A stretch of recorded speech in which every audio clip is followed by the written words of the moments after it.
Hey, Mark, can you put up that photo? There it is. Welcome to Play, an overtly adult view of an 80s childhood.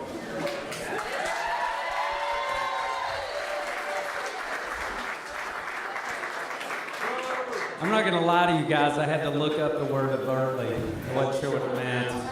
It's a good word, Wes. I'm gonna add that to the Rolodex. Good word. What a beautiful evening, right? Look at this spot. Where? In downtown Ashland, Kentucky. Amazing, amazing, amazing, right?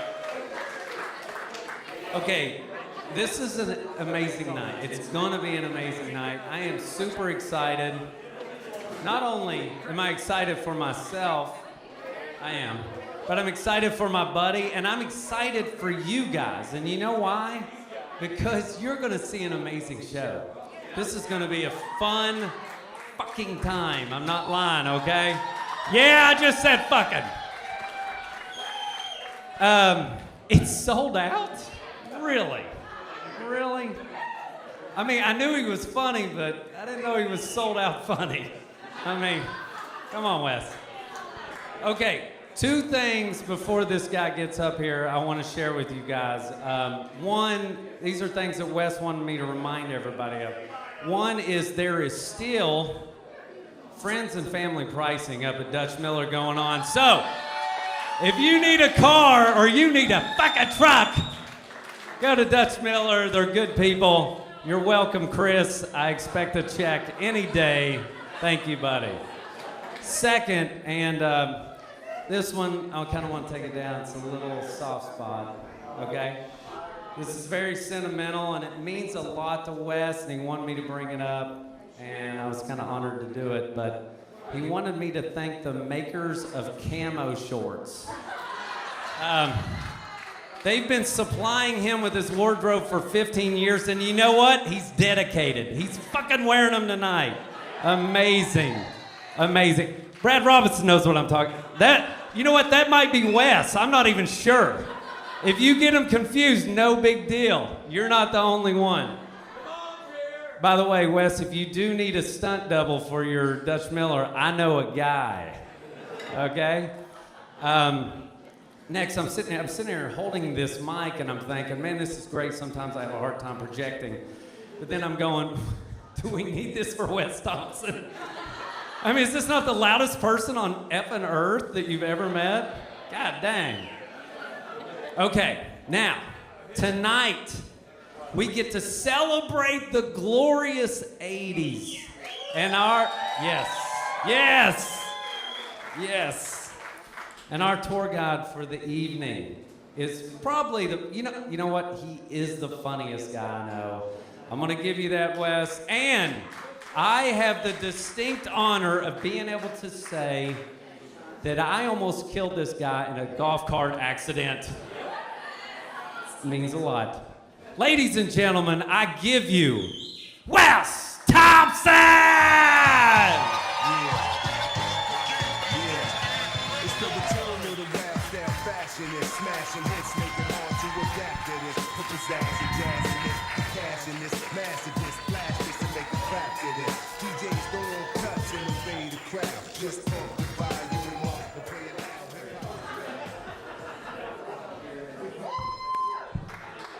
Thank you, Dave, for that great intro. Dave, the 12th most famous person in Ashland.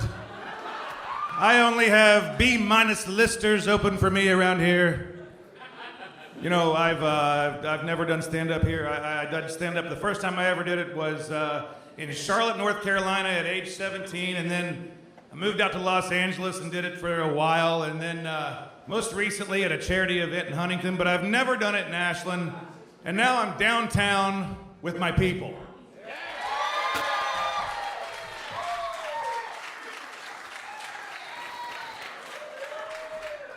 But you know what? It's not perfect.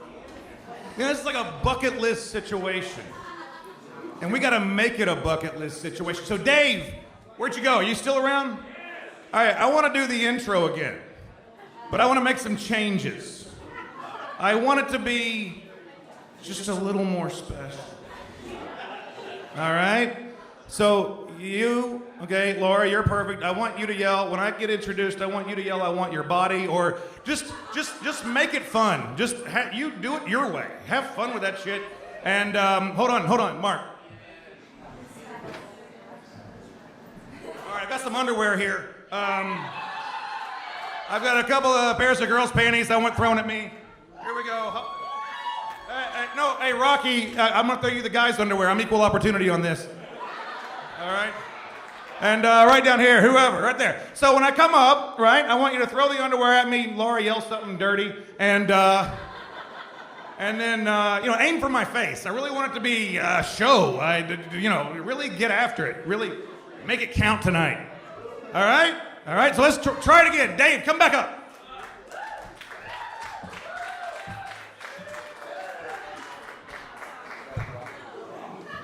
You ready, bud?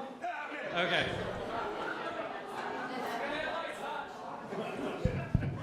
Ladies and gentlemen, I want to welcome to the stage again your host for the night, Wes Thompson.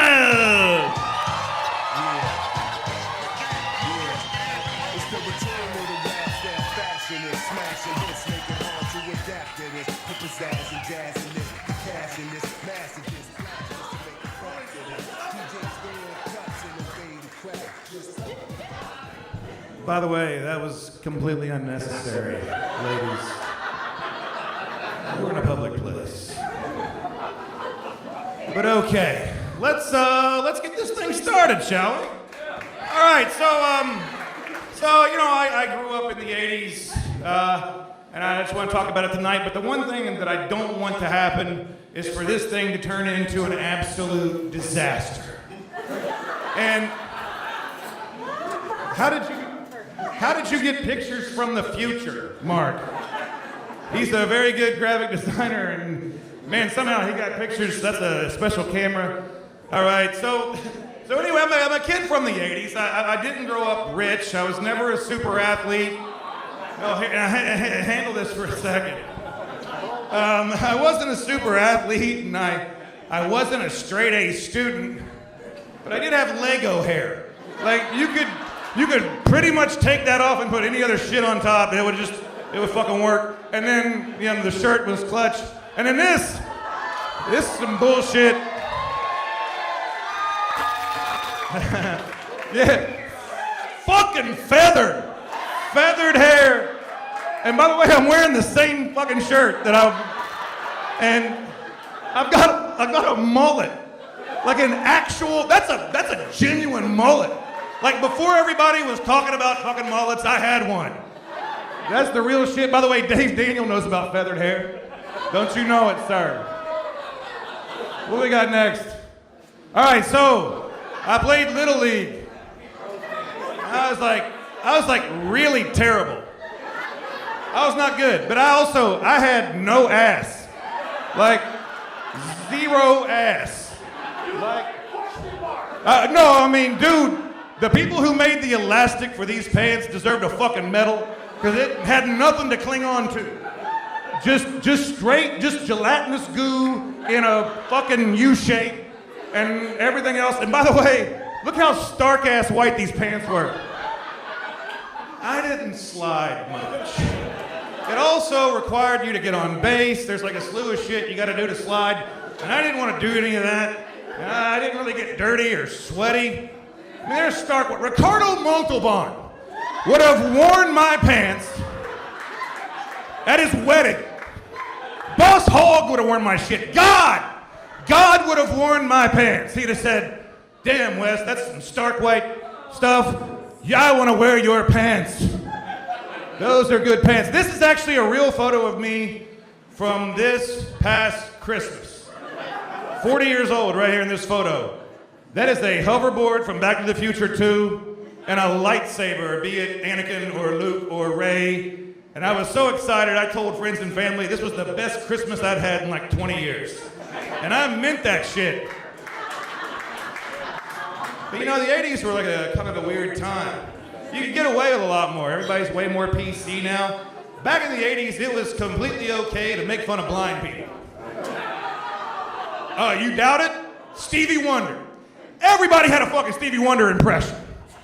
Everybody did. Everybody leaned back and forth, and I'm willing to bet there was some racism in there. I'm gonna do some research and get back to you on that, but I'm willing to bet everybody made fun of blind people, and the 80s were just weird. The other thing that went on in the 80s, and because of this, I remember him, he was in this video, We Are the World. Remember that? We Are the World kicked ass, and it had like everybody in it. It had Stevie Wonder and Michael Jackson and Bruce Springsteen and fucking Dan Aykroyd was in it. They're like, Dan Aykroyd's in this. Why is he there? Quincy Jones was behind the glass doing shit. Yeah, you got it. And so that was like the big like USA for Africa movement. But the most prevalent source of African aid in the country back in the 80s was Sally Struthers. Sally Struthers was on TV nonstop. And Sally Struthers had crazy shit to say. Sally Struthers would be like, for just 10 cents a week, you can feed, clothe, and educate this child. I was like, 10 cents? Damn. 10 cents a week? That is crazy. And then they're like, we'll give you a progress report on how your child is doing. When I was a kid, I started like milling through that, and I'm like, all right. One of these days, if I end up becoming a multi-millionaire, I want to adopt one of these kids and send them like $1,000 a week. See what happens and get that report. Be like, Wes, got your report on Tukey. He's fat. I want the only diabetic over in Africa. Like, Wes, I don't know, this kid's at risk of losing a foot, and somehow he has crabs. Like, but he's like super fucking thankful. Like, he's like really happy with his house. He has a Humvee. That's weird. But I'm not here to talk about that. That's adult stuff. This is adult stuff. What I grew up with were toys. I played with toys. I was completely immersed in toys. And of course, what was my favorite toy? Star Wars!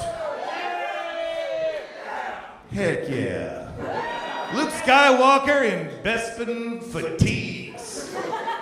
By the way, every time I got these toys came with accessories and they were very small. And I lost that shit immediately. Like, I didn't have one bit of the accessories 10 seconds later. I was like, hey, check out my Luke Skywalker with his blaster and his lightsaber. And then 5 minutes later, I was like, look at him without him. I had to rely on this thing. I was like, that's his lightsaber. It's still there, kind of. And then I would just go out and get like toothpicks from the pirate swords and put it in there, and then I would lose those. Sometimes I had to use the ones with the fray on them. Toys, man. You know what? So the next favorite toy was the one that everybody loved too. It was a great era. And that was He-Man. He-Man was badass. He was from Eternia. And he had this dude named Man-at-Arms. Man-at-Arms was like the guy who made armor. And like he made He-Man's armor. He was the dude who wielded all the shit. And look at his armor. Like Man-at-Arms got like shit all down his arm. His legs are covered in armor. He's got armor that fucking moves up around his face. And he's got a metal helmet on. But then he makes He-Man shit and it looks like this.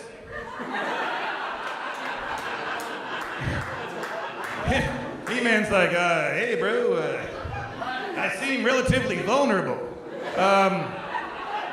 All of my major organs are exposed. My abdomen, heart, for some reason nipples. My collarbone is, I guess, somewhat taken care of. Maybe my sternum. He-Man had a nemesis named Skeletor, and Skeletor was a... That's the first time I've seen that piece of art. What? Is that real? Did you make that? So Skeletor's like, he's totally cock diesel too. He's out at the gym. He's drinking fucking protein shakes and shit. He's like a totally normal dude, but he's got like a face that's like just a skeleton, and he's got just a floating fucking mandible, and somehow he still makes words. Like, I never understood it. Right, like, does he eat, and how does he chew, and does his jaw keep shit in? I don't know. And but like, I can actually do a pretty solid Skeletor impression. But I'm very limited in the vowel sounds I can do. All right, so if I have like a E-I, I am solid. Check this shit out.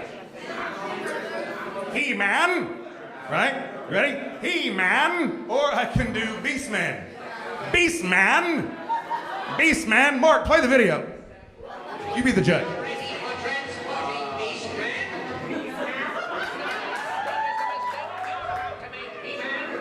Well, we didn't hear that shit. That's all right, I drilled it.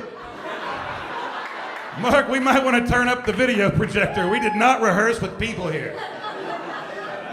I have no idea which knob it is.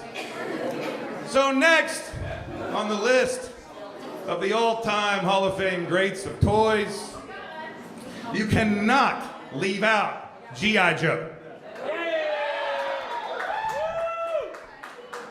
G.I. Joe was the shit. And G.I. Joe, I had this thing called the USS Flag aircraft carrier. This thing, I was like the only kid I knew that had it. It was 7.5 feet long, 3.5 feet wide, and my mom put up with that shit in her living room for like 3 years. Like, part of cleaning the house was like, vacuum, sweep up the kitchen, and take care of all that aircraft carrier shit. It was awesome. Kids would walk over and go, bullshit. My parents wouldn't let me. You couldn't move it anywhere. It was like, you built it and we're like, fuck it, you're stuck with it. That shit's gonna stay right there. But we just bought a couch. Fuck it, couch goes. I don't know what to tell you. And see, G.I. Joe is like really funny to me. I was watching an episode recently, and I mean that shit. Like, I have all the episodes, right? So I was going back in and I watched one where they were at Destro's lair. And Destro's lair had these like ceiling to floor carpets, or not carpet, curtains. Curtains, like these big ass crimson, like these big ass crimson curtains. And they had a big Cobra logo on them. And I was like, damn, that's like hard to pull off. And then I saw the carpet matched it. And I was like, damn, I was like, that's a nice room. They had like some like Cobra statues built up. And I started thinking like, they had to hire like a designer for that shit. Like, there's no way like a foot soldier came in and did that. They had to have like a whole fucking crew come in and like talk to Destro about it. You know, and he's like, Cobra Commander wants curtains. You know, I'm like, all right, now you can put up with that shit, right? Send him an invoice. So they're like trying to put this thing together. So then I call my buddy Mark and I'm like talking to him about it because that's the shit we talk about. And I'm like, man, they had to have like a design team. And so I'm in marketing. And I was thinking about like how often we have to like pitch things to people. And I started thinking about the logo, Cobra logo. Like, that had to be pitched to Cobra. I mean, it's not like somebody in the Cobra organization came up with a logo. It was like they brought a firm in and there were some people that had to pitch that shit. So this is how I think that might go. Let me set this up for you a little. All right, so I'm gonna play the role. I'm gonna play multiple roles, but I'm gonna be the marketing guy for Cobra, the enemy of G.I. Joe. And I'm gonna be dealing with the ad agency that has brought in their graphic design team. And this is our third meeting. The last one didn't go well. I acted very unprofessional and yelled at people. This one I'm trying to harness my chi and keep my shit together while I look at the new logos. And I think it would go something like this. All right, everyone, I'm glad we're all here today. Thank you for making it. I want to apologize first off for my behavior at the last meeting. I was a real, no, Steve, you know what? That's on me, man, because I really got out of hand, and I had no business saying that about your wife. It was unprofessional, and I understand if you're upset with me. You know what? But today is a new day, and no idea is a bad idea. Let's just get started and look at the new designs. My crew's with me. We're excited. We just want something that screams world domination, and we need it. So let's check out the first design you've got. We All right. I like where you're going with this. You got a cobra. I see. Guys, listen, I don't want to be the guy who shits on everything. But you got a full vented cobra hood, and the snake is obviously a badass. I get it. You're heading in the right direction. But my concern is the sunglasses. Like, we're trying to dominate the world, and you put sunglasses on it. And not even cool sunglasses, like fucking aviators. Like Magnum PI is somehow involved with this cobra. And so this is the kind of thing, Steve, that makes my blood pressure go up. And then I start yelling and cussing, and then we're all upset. And I start claiming to have your head on a platter. I'm trying to be your friend, Steve. I don't want you to lose your job, but this is the kind of shit that gets everybody worked up. Let's go look at the next one. I just want to, you know what? Let's move on. I'm sure that was just one. Here we go. Damn! Steve! You almost had it? That looks deadly as shit. But that's a fucking rattlesnake. Not even a cobra. The name of the company is Cobra, and you brought me a rattlesnake, and you're the one who designed this. You even wrote rattle, rattle.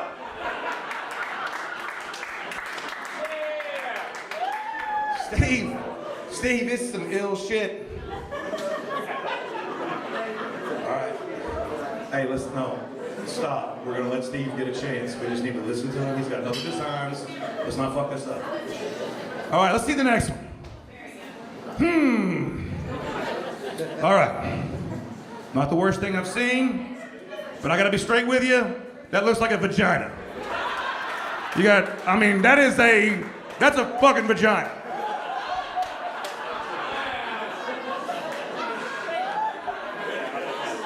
All right, you know what? Maybe it plays. Shelf that shit.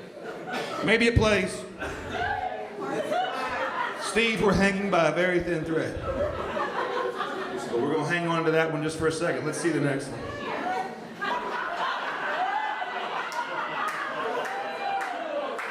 Steve, that is Kaa from the Jungle Book. You just copy and paste this and shit. That is a fucking Disney character from the Jungle Book, and he doesn't even look mean. He's happy as shit. And that's it. By the way, Steve, you're gonna get us sued. I understand we're a world-dominating company, but you're gonna get us sued, and there's 3 companies you do not fuck with in this world. One is Disney, the other one's the NFL, and the other one is the Ambassador Restaurant in Nashville, Kentucky.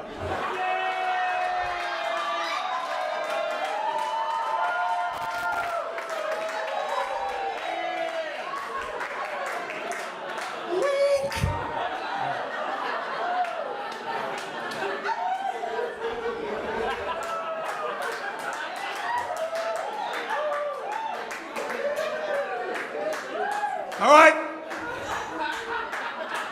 Show me the next one. God damn. This dude just looks like he has a secret about a recipe he doesn't want me to have.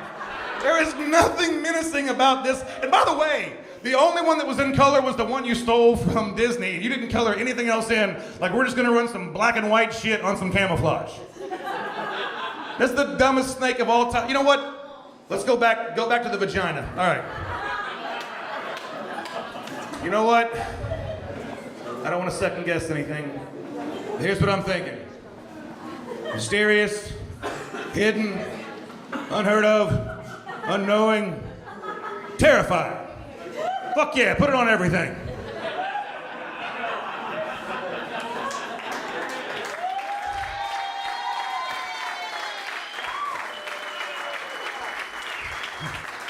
And that, kids, is how the cobra got on the plane. It's about a vagina. No one ever thought of that, right? I don't think, I guess, I don't know. So then, the next toy you're gonna move on to, and this is a real badass, and this was the Transformers. Transformers had this leader, and his name was Optimus Prime. And Optimus Prime is a badass. He's a big semi-truck that can turn into a robot. He's from an alien planet called Cybertron. He's like the most technologically advanced thing the Earth has ever seen. And for some reason, they gave him the voice of a trucker with COPD. I never understood that. There was Autobot. Just a lot of air and lung shit with Optimus. Autobots, roll out. I gotta get a sleep study. Megatron thinks I need a CPAP.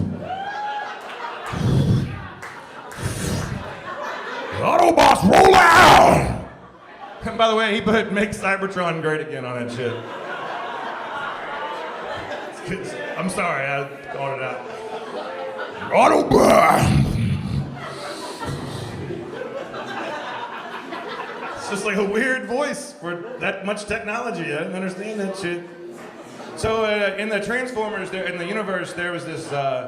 There were all these these things called Constructicons. So the Decepticons, the bad guys, kind of later down the cartoon series, they came up with this thing called the Constructicons, and they were like a backhoe, a pay leader, a payloader, a dump truck, a fucking bulldozer or something, and they all came together to form one big robot called Devastator.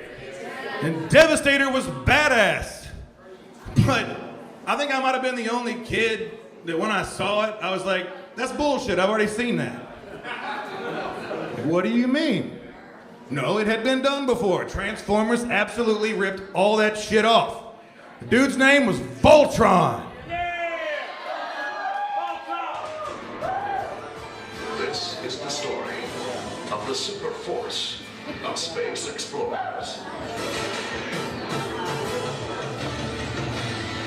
Specially trained and sent by the Alliance to bring back Voltron, defender of the universe. By the way, that was the voice of Optimus Prime doing the fucking intro. No shit. We didn't even realize that until we were putting this together. We were like, damn, that's crazy coincidental. So Voltron was these 5 cats. But they were they're not cats, robot cats, metal cats, and they were piloted by human beings. All right? And so you ended up, you got a human being in every one of these things, but there was this one dude named Keith. And Keith's ass sat in the middle. Keith had the easiest job. He didn't have to do shit. He just sat in the middle looking good. Look at him, he's good looking, like a chiseled jawline and shit. And he was looking out a window, and he just had to sit upright. All right? But somebody in the arms like Pidge's ass look at him, he's fearful, because his ass has to flail around in an arm all day in a fight. Voltron's from the future, and he fought with a sword. I don't understand that shit either. All right? So Pidge, in my mind, one day walks up to Keith. Says, Keith, can I talk to you for a little bit? Miyabi, no idea's a bad idea. Just want you to hear me out on this one. You got 5 minutes? 3 minutes, okay. Sorry, I don't want to interrupt your gym time, but you're chiseled, I get it. Here's the thing, Keith, tomorrow when we go out, when we're deployed, wondering if we could swap out, maybe you could flail about in the arm all day and, not vomit, you know what I mean? I'd like to. If I could just sit in the center like you. Oh no, you don't want to. You don't want to. It's cool, you know what, I'll just shit myself before I get in. And that way, by the way, even in the resting position, it was bullshit. The dude's upside down. Even when they were just chilling, not even fighting anything or fucking anything up. Just upside down, just blood rushing to his head, man, fuck Keith. Where did they come up with these names, by the way? The one dude's name is Keith, totally normal name, Keith Stone. But by the way, friend's name is Pidge. You know what? Pidge's ass deserves to be in the arm. So Voltron, by the way, Voltron didn't talk. The individual humans talk, but Voltron didn't talk. He has a face and a mouth and didn't talk. But you know who did talk? And again with these voices, I don't know how we choose shit, but one of my favorite shows of all time was Knight Rider.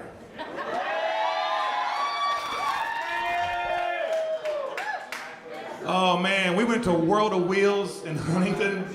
I got to sit in Knight Rider, but they had a fake dude doing the voice or whatever. And you'd ask it math questions, they'd get wrong. It was weird.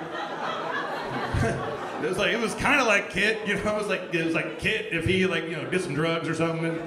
So Anyway, what was crazy is Kit's like a $50 million black ass-kicking like piece of technology taking over the road in a Trans Am or Firebird, whatever that thing was. Hell yeah. All I heard was someone go, meow, meow, meow, meow. I don't know what the hell that was, but I'm fucking in, you know? And so, but anyway, he got this car. It's like a $50 million badass, like a drivable missile. And they gave it the voice of like a 59-year-old gay art critic who wore a monocle. Like I never understood that. I was like, he's like a top hat away from being Mr. Peanut. I was like, it was like, switching to turbo boost, Michael. Going into hot pursuit mode, Michael. Your friends talk bad about you behind your back, Michael. Analytics describe that it's because of your hair, Michael. You don't always have to go sockless with penny loafers, Michael. Not everything's a Ralph Lauren polo ad, Michael. Just because the waitress calls you sweetie at Hooters doesn't mean she likes you, Michael. You're using strip club logic, Michael. The stripper's name is not really Citrus, Michael. By the way, I went to a strip club once, and the girl told me her name was Citrus. I just remember my reaction. I was like, bullshit, you know, like, I'm not buying it. Clear heels will give you the clap, Michael.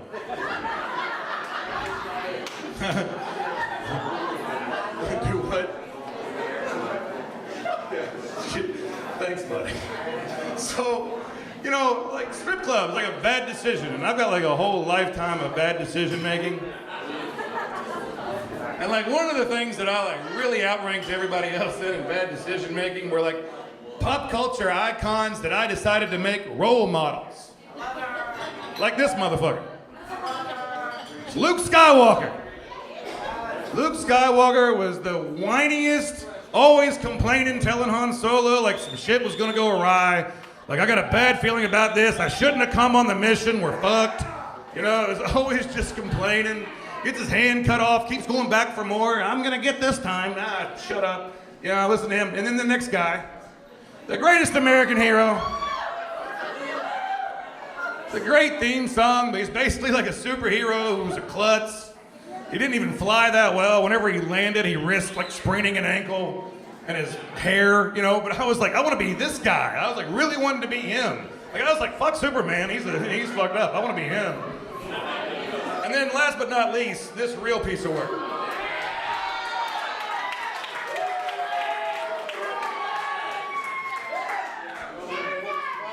I love that he gets that reaction. He always will. So Daniel LaRusso, God, I loved him. I wanted to be him. And why? He just ran around like 3 films getting his ass whipped. And I mean, the shit kicked out of him. Like every movie, and all he did was bitch. And he didn't have any normal friends. He had like a friend who was like a 65-year-old maintenance man who was a karate master. And that was weird. And he would like kick the shit out of minors. And I mean, he was not just like a grown man beating up people. He was a karate master beating the shit out of minors. These kids are like, it's Halloween night. He just keeps like, this guy right here does not have testicles anymore. They're gone. He's a grown man just beating the shit out of all of them. But of all the movies, of all the Karate Kid movies that really made me I finally had to give up on them. It was part 3. See, in the 80s, I have this theory that like, the 80s like had a lot of movies where adults just like picked on kids and beat the shit out of kids a lot. And by the way, clutch work on the poster, graphic designer. Just add part 3, fuck it. So even like Breakfast Club, like the principal was down in John Bender's face, like, one time right here, punch me, take this shot, you're a gutless turd. You know, just giving kids shit. But Karate Kid 3 took it to a whole new level. It was like evil people. These are evil adults beating the shit and threatening minors. These are minors. Like, this dude has a fucking ponytail, and like no one questioned that shit. Like, no, it's totally all right. Hell yeah, I don't know what that was either, but I'm in. This dude, his hair was slicked back, he even had product in it. Like, he didn't even like just like dry it. Like, no, I'm gonna glisten that shit. So he puts it in, and Daniel's all shocked and confused, like, oh my God, you went bad on me? What happened? Holy shit. So anyway, this is a scene where Daniel is getting confronted by Terry Silver, and this is just funny shit. Go ahead, Mark.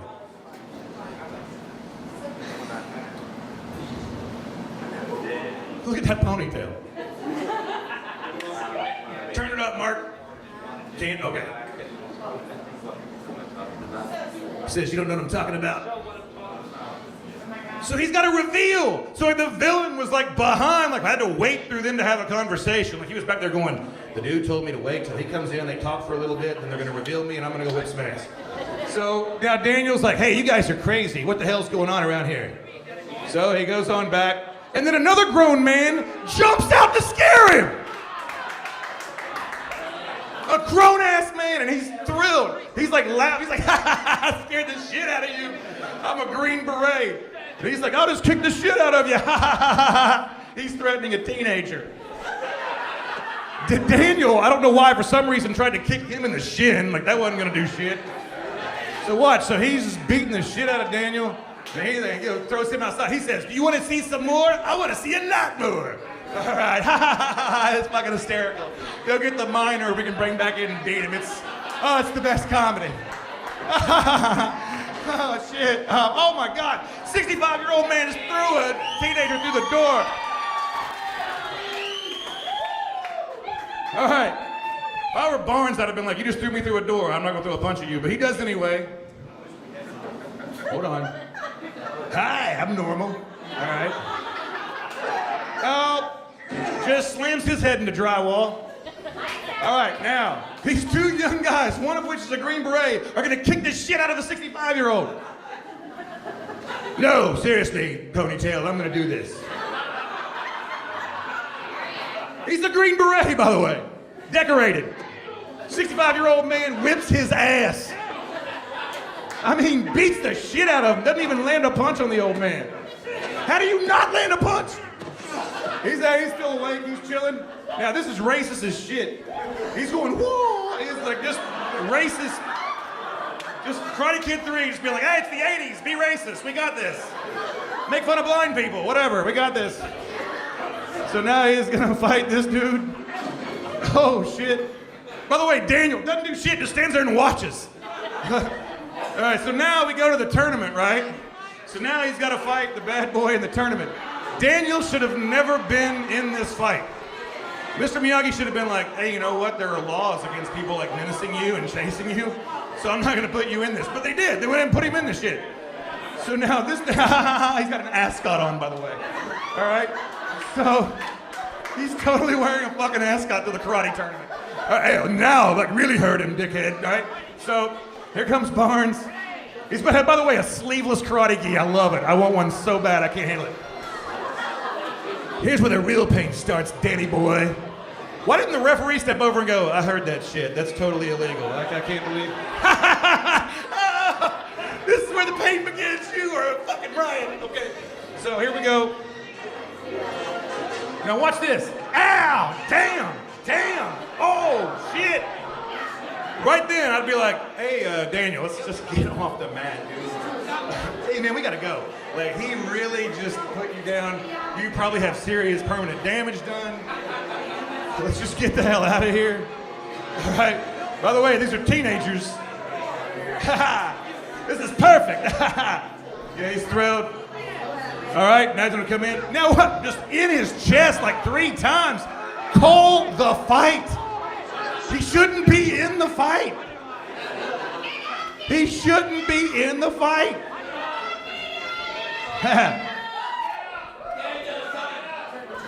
Danielson, that was a ludicrous fight. Of course, Daniel goes on to win it. Oh, Mark, what's on cue, man? Now, the teenagers do get they get their pride back in this next film. This is one that I love with all my heart. And just conceptually, it's ludicrous. But I love Teen Wolf.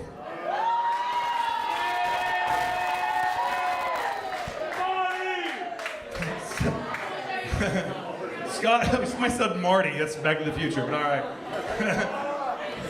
But by the way, it is the same dude. All right, so anyway, so Teen Wolf's, this dude's name is Scott Howard.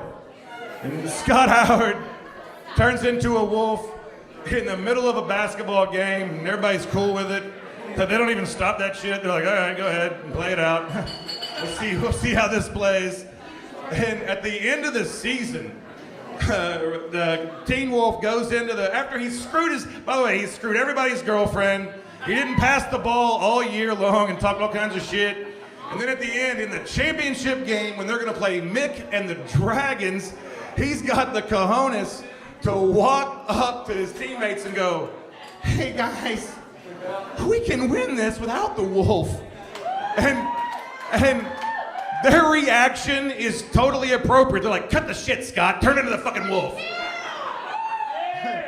They're like totally bent out of shape. And one of them, Chubbs, is like eating on the court. You know, he's like, fuck this dude. If I had been the Teen Wolf, like Scott Howard was trying to be altruistic in that moment, I would have been the biggest dick of all time. I would have walked in and been like, fuck that, I'm being the wolf. We're gonna win this championship. And by the way, by the end of the game, I would have had like 3 confirmed kills. And it has been dismembered people up and down the court. And by the way, the school, thank you. The school would have totally let it happen because they've letting shit happen all year. The athletic director is like, hey, in mid-game, someone turned into a wolf, but we gotta finish this fucking season. We're not letting these games go by. We got boosters to answer to. Tony's shoe store put in $50 into a yearbook ad. We don't pull the fucking season. Scott Howard had this friend in the movie. His name was Styles. When I was a kid, I thought Styles kicked ass. I love Styles, but Styles must have had like some kind of financier. Like he had somebody fronting him money because he had way too much to put into marketing materials. He had like shirts made and he was selling them. Now t-shirts I can almost get behind, but then all of a sudden he paints a van. Like he literally turns his van into the Wolfmobile, and I mean that's expensive. Like Joda, you got We Care vans with big decals on them. What's that cost? About $2,000, $1,500? What you got? About $1,500, right? Where the fuck is he getting all this money? He's like painting vans and printing t-shirts. He's got like a business model. He also has like 45-year-old women in lingerie at parties putting together tickets for games, and all the games were basically based around sexual assault. Like I don't know if you ever saw the movie, but like he had Chubbs attack a girl that had Jello in her shirt, and then he put Scott and Boof in a closet and locked the door and was like, hey, whatever happens, happens. That's gonna go over well on the stand. So, we're gonna go another direction. Teen Wolf was very kid-friendly. But then, this movie came out that, man, it kind of changed everything. It was awesome. And it was called The Terminator.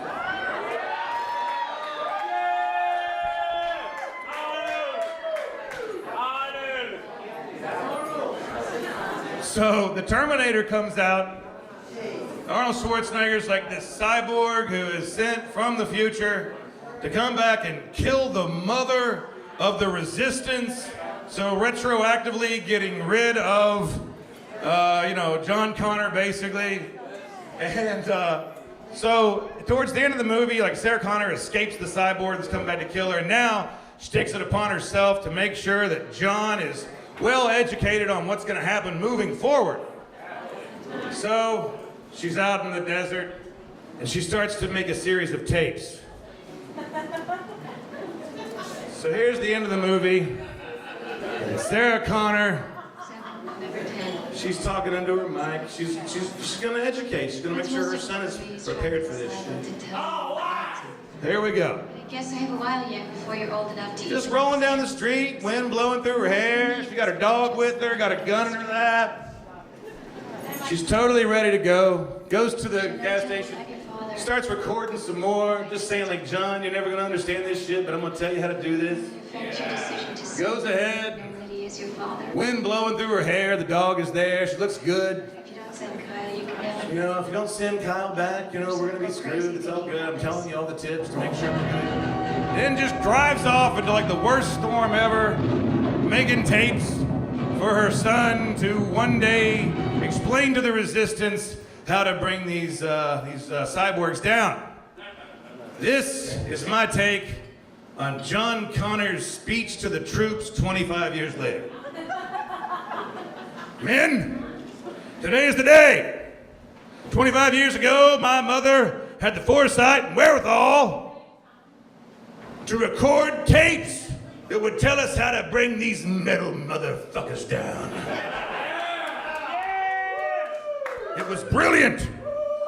She thought it through. And now, we're gonna play these tapes.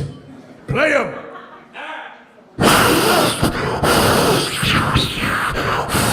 Stop it! Fast forward a little bit. Hit play. Stop it! Sir, is it possible that she recorded this from a convertible going down the highway? Or maybe a fucking roller coaster? Just something with a lot of wind. Seems like that's the majority of the tapes. Fast forward some more. Hit play. Cyborg. Fuck it! Scrap the tapes. Plan B. Kyle, go back. Fuck my mom. Terminator.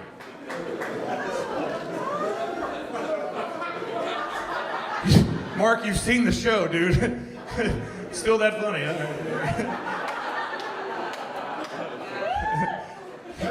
What are we doing? What's next? I have no idea. Oh, yeah, okay, so in the Terminator. So Schwarzenegger goes on to this massive career. And by the way, if you weren't around in the 80s, I can't tell you enough. I mean, seriously, Arnold Schwarzenegger was far and away the biggest star.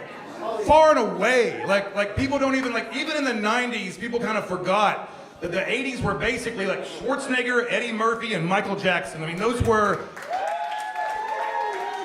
they defined A-lister. I mean, everybody was not even close. He was the box office. You could put him in a movie with a midget, they played twins, and it made money. All right? And he doesn't even speak English good. All right. So, something happens though. You've got him, he's like this Superman. He would go on these military bases and just dominate everybody. Just killing, like there's a military base, a fucking military base, and one dude with like 1,600 pounds of shit on himself ran around and killed everybody. It was amazing.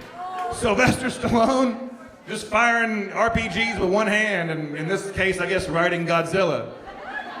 Good job, Mark. And but then something happened, like later in the 80s, that kind of changed action films forever. Changed them forever. A movie came out called Die Hard. No, that's me at Halloween being John McClane. By the way, I had to go the whole night with one eyebrow up just to make the character look right. Go to the poster, Mark. All right, so there's Die Hard. I still to this day think Die Hard's like one of the top 5 films of all time. John McTiernan directed it. Just use of lens flares. Michael Kamen did the score. That score got used a billion other times, including Lethal Weapon. It is like a really amazing flick. And I gotta tell you a quick story about this movie, all right? So, it's like the most 80s story of all time. So, I had seen the movie Top Gun. That's the picture you chose. Thanks. And I had seen the movie Top Gun, and I was like, I thought the aircraft carriers were like bad as shit. And my dad has like this idea for a father-son trip, and he's like, hey, we're gonna go to Norfolk, Virginia, and tour all of the battleships and aircraft carriers and whatnot. Norfolk, yes, Barber. So we get down there and we tour all the aircraft carriers and the battleships and whatnot. And at the end of the night, my dad says, hey, do you want to go to the movies? You get to pick out whatever movie you want to choose. I was like, yes. I want to see License to Drive. I was more of a Feldman guy, but I accepted Haim. We stand in line for a big, long line. And we get all the way up to the end of the line there, and the lady in the booth, as if some sort of cruel joke, says, sold out. People in front of you got the last 2 tickets, sorry. I'm heartbroken. I'm not gonna see the Coreys. I'm not gonna see them need to get a license before the big night, not get it, shenanigans ensue. I was ready. I was emotionally prepared.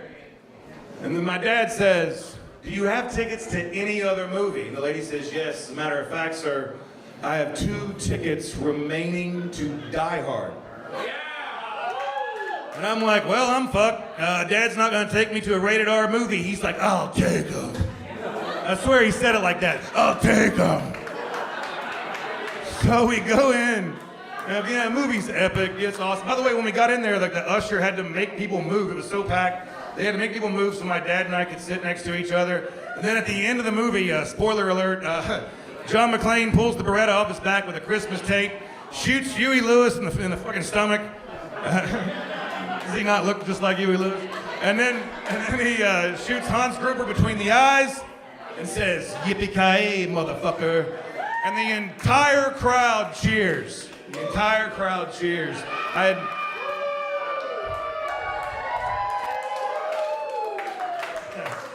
had never been in a movie theater where the crowd cheered. I thought that was awesome. And so what that did was it created this movement moving forward in pop culture and action movies and moving into the 90s even. And so it was no longer these muscle-bound like super military men. It was like average cops who were like in the wrong place at the wrong time. And so then you get Keanu Reeves in Speed with Die Hard on a bus. And then you get Wesley Snipes in Passenger 57, always bet on black. That's Die Hard on a plane. And then you get Steven Seagal, Die Hard on a boat and Under Siege. He's just a cook who was in the wrong place at the wrong time. Yes, we've had cocktails. He's just a cook who's in the wrong place at the wrong time. And then he went on to an amazing career. By the way, this guy had like a bunch of movies. But I have a theory on why his career ended. It wasn't the terrible acting or the terrible scripts he actually said he signed on for. I believe that there's like a Pavlovian response, a conditioned response. A dude can only watch another man get hit in the nuts so many times. Like right now, that's just a like 2-dimensional projected image, and I'm kind of like, Like I'm nervous. This dude hits more people in the nuts than anybody. Mark, hit this video. Damn. Ow! God! Reverse! Damn it! Yeah, just let him lay down, dude. Watch this one. Saws his shoulder and kicks him in the nuts. At what point do you go, hey, I'll put a saw through your shoulder, and I went ahead and kicked you in the nuts too? Boom. God. I mean, by the way, go ahead and order a pizza. This thing goes for a while. 2x4 to the testicles. All right. Just pulling people into it. Like, ah! Just, he had a gun and you kicked him in the nuts. That was brave. Just still going. Still going. Nuts kicked. By the way, that is true. That video goes the entire length of that time again. Mark, stop it. I can't handle it anymore. It's giving me a slight bellyache. Steven Seagal. So, Now you're moving out of the 90s. All right. So now you're moving out of the 90s, or the 80s. You're moving out of the 80s into the 90s, and I'm approaching middle school, and my sister comes to me, and she says, Wes, Barber, thank you. Thanks, Barb. So she says, I don't want you to be like a total dork. I think it's time that you stop playing with toys. I know. I was in 7th grade. It was about that time, I think. Maybe I was a year or two late. And I was kind of starting to agree with her. Even my beloved He-Man, I knew things were changing when all I did was have him hump Tila. Sometimes I had Tila do some stuff with Evil Lynn. You actually made the art for it? By the way, I thought I invented that shit. Like when I was a kid, I was like, it's perfect. And then later on, when I found out adults did it, I was like, oh yeah, I've been on top of that shit for years. You thought you knew. I knew when I was young. Don't look around. I was on top of that shit. So I'm like, I've got to wean myself off here. I don't want to go all in. So I get there, right? I'm like, I'm done with toys. Get a little more into sports, a little more into girls. Start figuring some things out, realizing that showers are not evil. And so I'm almost completely off toys. Is that for me? And there's 2 of them. Wow. Everyone here knows me. So I'm almost off toys. I'm totally free and clear. I'm moving on. Toys are behind me. Yard sale, they're gone. And then all of a sudden, something happens. I see a commercial for something called Teenage Mutant Ninja Turtles. Oh man. I was like, they're teenagers, that's bitchin'. They're mutant, okay, that can only go somewhere good. Fucking ninjas are awesome. They probably have like throwing stars and stuff. Damn it. You know what? As long as none of them have nunchucks, I'm cool. Damn it! Nunchucks.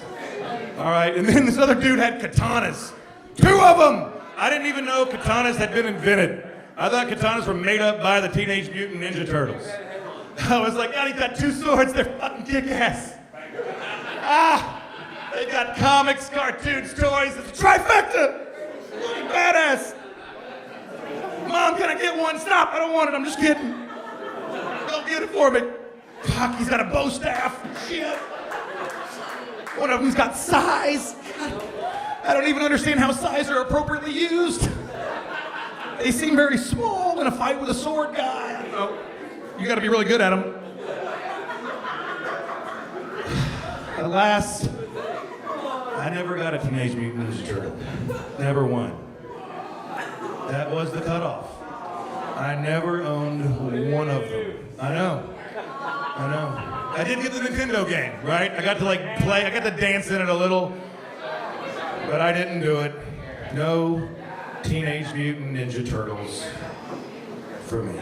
So, I look at this breadth of years and all these influences, and I think, what was it all for? What was it? Did it mean anything? You know, I mean, I saw Empire Strikes Back 207 times. I can sing every word to You Can Call Me Al by Paul Simon. I can list all the Van Halen albums in chronological, alphabetical, and societal impact order. But what did it give me? How did I turn out? This is it. This is how I turned out.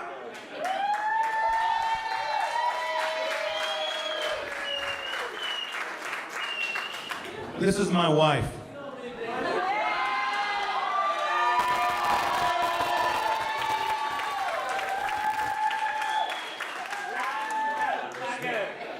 her pregnant with our first child. And we were in the backyard doing some Kill Bill shit. And by the way, that sword says to my brother Wes, the only man I ever loved. My brother got it for me. Badass Kill Bill reference. All right. And then these are my kids. Madeline and Avery. And that's them making their movie, Pony and Unicorn, on the green screen in the basement. Here's the trailer.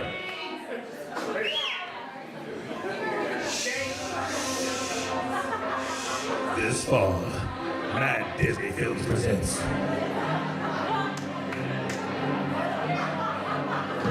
a story about friendship and seeing past the surface.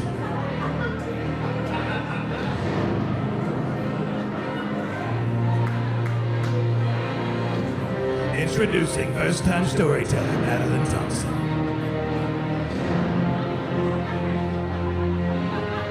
Starring the voices of Madeline and Avery Thompson. Edited by Daddy. I didn't hire a pimp, I actually did the editing. The story of Pony and Unicorn.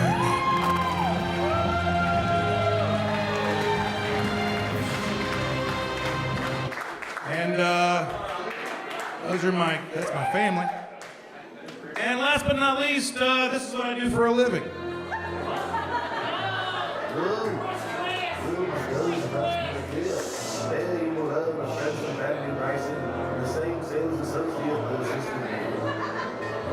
Man, I need a low payment.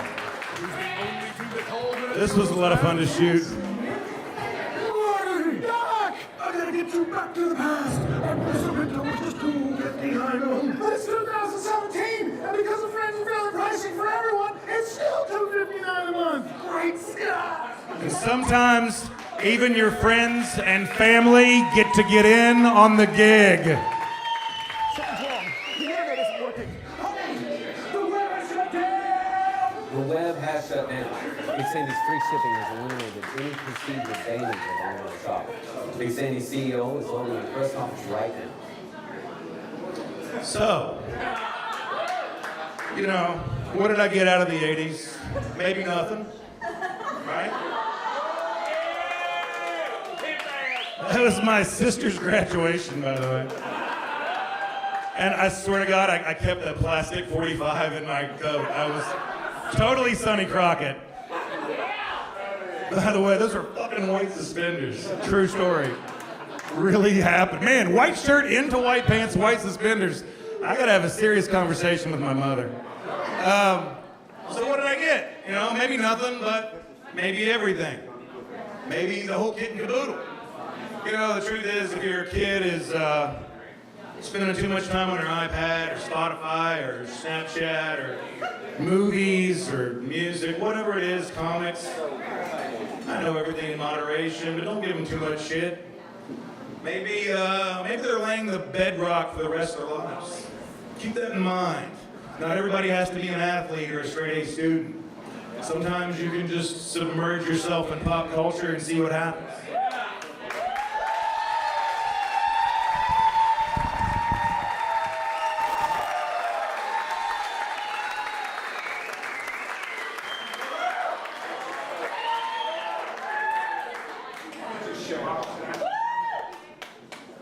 You're just showing off now. There you go.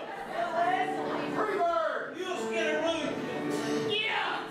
I mean, people literally yelled Freebird. Like, you can't do it. It's an impossibility for anybody to step on stage and have not one person go, Freebird, fuck it. I'm the guy who did it. I'll do it. No one else was going to commit to it, so I did.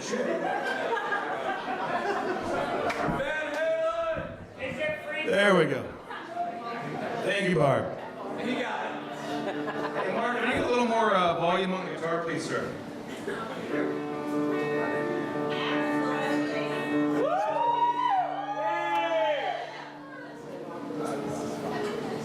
All right. Oh, yeah. By the way, I'm not a musician. I want you to help help me on this one, okay? Listen, I need some audience participation. This one's, I think, pretty easy. When I say the word fly, I'm gonna say the word fly. I need all of you to yell the word hi. Okay, like that. So let's try it. Fly. Fucking A.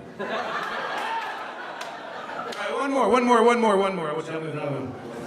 When I say the word fame, I want you to go fame. I didn't say it yet. So this is my show. So tone it down. All right. That sounded good. I don't know who owns this building, but sorry, Paul.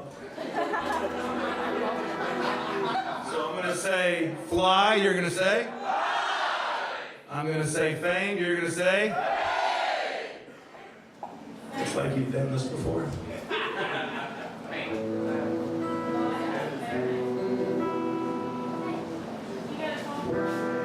Fame. I'm gonna live forever. I'm gonna learn how to fly. I'm gonna make it together. I had no idea you would do that good.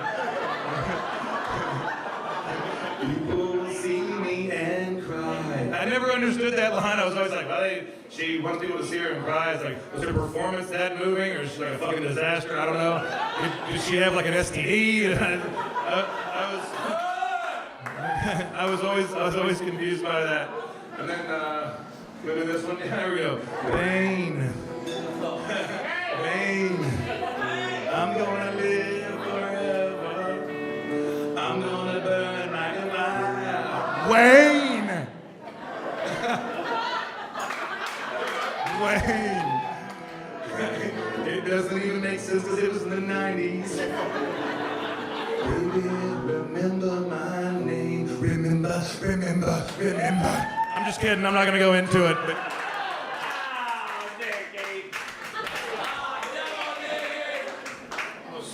almost ate it right there. We were almost at the end and he fucked the whole thing up. What, honey? Oh. She's not joking. She said she would have laughed and she didn't need to tell me that. So, some of you are thinking to yourself right now, I'm a little out of tune, but you know what? Fuck it. We're going to deal with it. Yeah, we're here. It's going to happen. Right? Some of you are thinking to yourself right now, Wes, you didn't even bring up MTV. You didn't bring up Better Off Dead. You didn't bring up, really, you didn't do a lot of Back to the Future stuff. You did minimal Star Wars, minimal, you didn't do anything really for Van Halen. I mean, you really left a lot of stuff off the table, and you're right. Next week.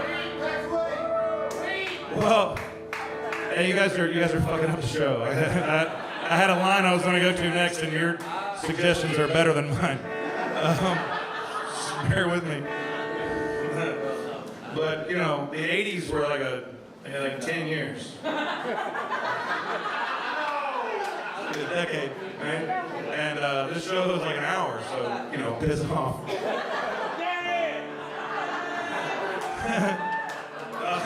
I always liked this commercial in the 80s. And this like, you know, I'm in advertising, so I always appreciate it when something like lasts a long time in advertising and has a really long shelf life. And in the 80s.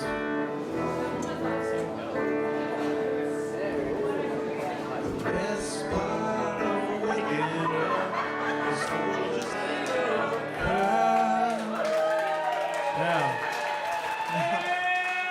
what was great though is they like, stopped enunciating shit after a while.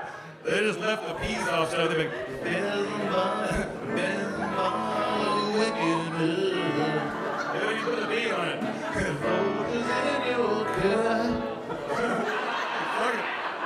Fuck peas, we're not doing that. No, on part, use it, but the rest of it, fuck it. So they have always like different characters, right? Like there was a bunch of different Folgers commercials.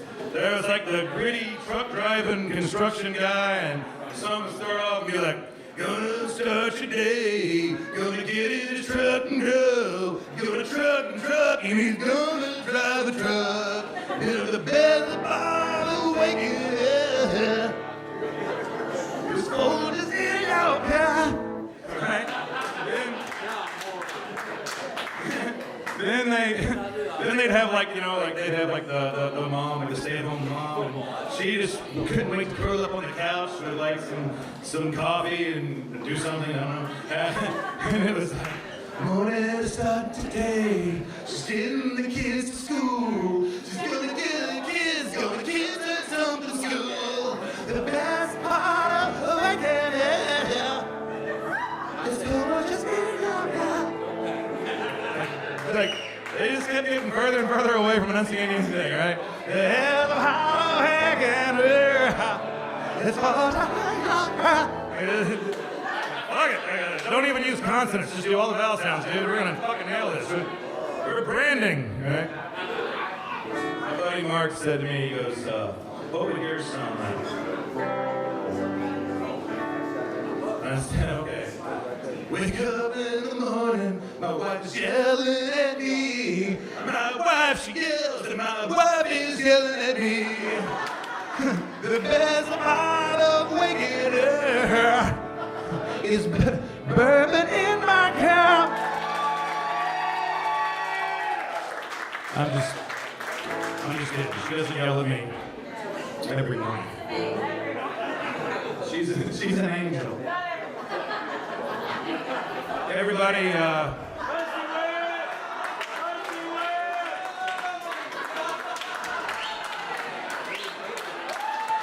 let's give it up for Mark Satter. That's a really clever joke.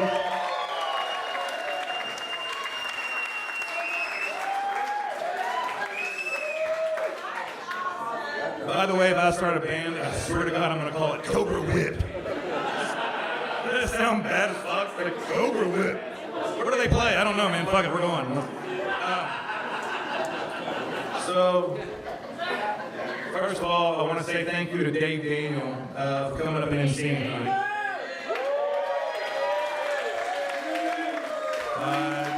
Dave started Build Ashland, and the proceeds go to Build Ashland and Ashland in Motion tonight. And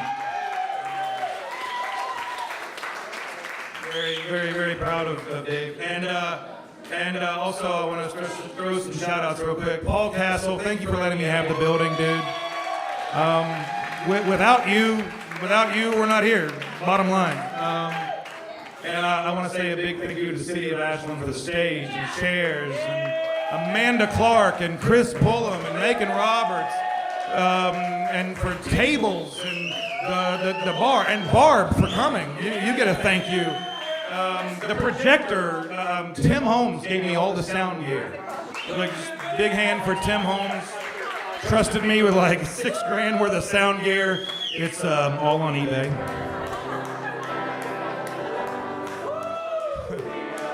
And big thank you to my wife. Life goes on during the week. We still have sports and bedtimes and baths and dinners and all that shit. I kind of got a little bit of a hall pass this week, so thanks.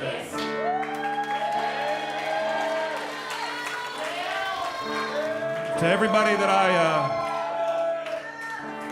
I work with that helped me clear schedules with clients and shoots, thank you very much. Tim Dwyer surprised me today. Tim Dwyer got this entire thing shot with a professional camera crew. I can't thank him enough. Just an absolutely badass gesture. And I also want to thank Jessica and Blazers for providing the alcohol.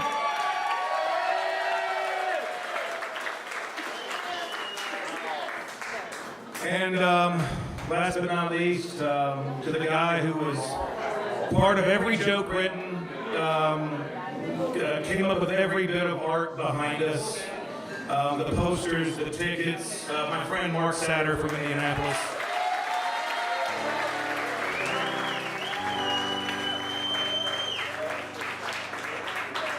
And so after this song, Yeah, this is going to be over, and we're going to go over to Alma's and have some cocktails. I'm going to have, I think, 30. And I have one request. I have one request. Come over, we can talk about lightsabers, hoverboards, we can talk about sports, we can talk about whatever you want. But just for tonight, one time, all I ask, tonight, let's not talk about politics. Fair enough? Just once. Just once. That's all I'm asking. And we're like 7 free birds in at this point. All right. Damn. All right, so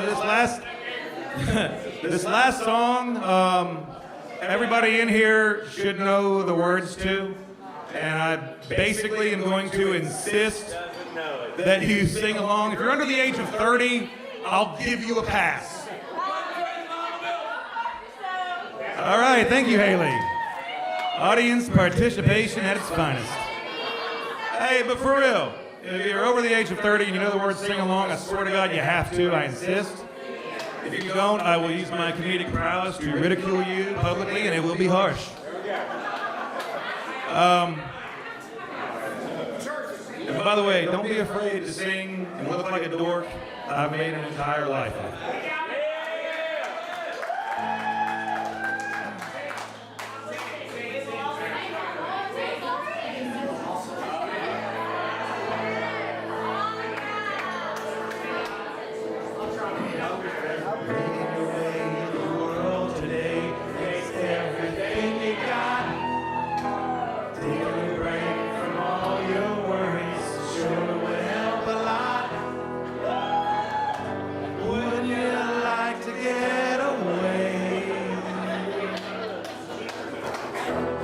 Sometimes you wanna go.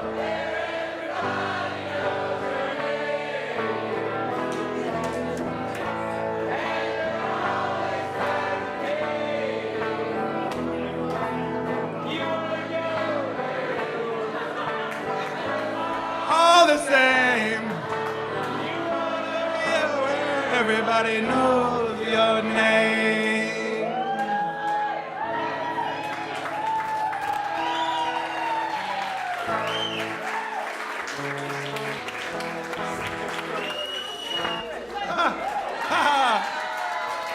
Hey, folks, thank you all for coming out and playing tonight. Too awesome, too awesome. Hey, I'll see you all over at Alma's for a cocktail.